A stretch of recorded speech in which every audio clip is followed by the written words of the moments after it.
K's model, John Kay, interesting how these models go back, a long time, isn't it, 93, but they're still used. I did say once to someone, should we still be using old models like this? And they came back as sharp as you like, and they said, well, we still use the Bible, and that's quite old. So that put me in my place, I thought. But John Kay talks about strategic assets that they've got, and so you can look at Apple, and you can think about what the strategic assets they are. They have got the core competencies. Richard Reed from Innocent Soft Drinks, another part of Coca-Cola, but it's an interesting case study. Got a great video there, which I'll hopefully maybe show you after the break. We'll see. Talks about an organisation having strategic assets for them, resources and competencies which are unique to that organisation, and that's what gives them a source of competitive advantage. Anybody come up with an example of an organisation that's got a strategic? Anybody can think of a relationships, brand. Well, relationships, yeah, that's also true. I mean, branding is really true. Interestingly enough, when they talk about strategic architecture, they talk about the relationships that the organisation has got, the key relationships as well.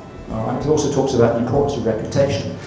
But equally, what we're seeing now coming through, and it reflects in the CIM syllabus, we're seeing innovation and entrepreneurship, and I've, it's not something I've known a tremendous amount, but it's an interest. It's a fascinating module.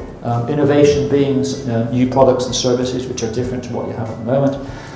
Entrepreneurship having the management structure. There's an entrepreneur. I think they call them entrepreneurial, don't they?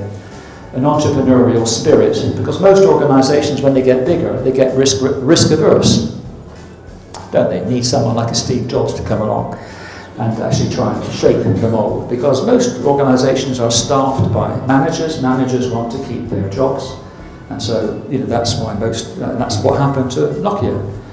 I was reading that they had three. They had my understanding was they had the smartphone technology 10 years before Apple, and they had three innovation department teams, and they had to go through each one of those teams, and each one of those innovation teams had to give it a tick before they accepted launching smartphones. They saw as being a fairly transitory type experience, and the rest, of course, is history, isn't it? Because now Nokia's gone from being the biggest phone manufacturer in the world to merely being a brand owned by Microsoft. So it's amazing. And so it goes on. So and there are other value discipline, about product leadership, about having operational excellence. It's also about having customer intimacy. But if you look at a lot of organisations over the years that have gone wrong, one of my favourites is Woolworths. Did you ever have FW Woolworths in Romania?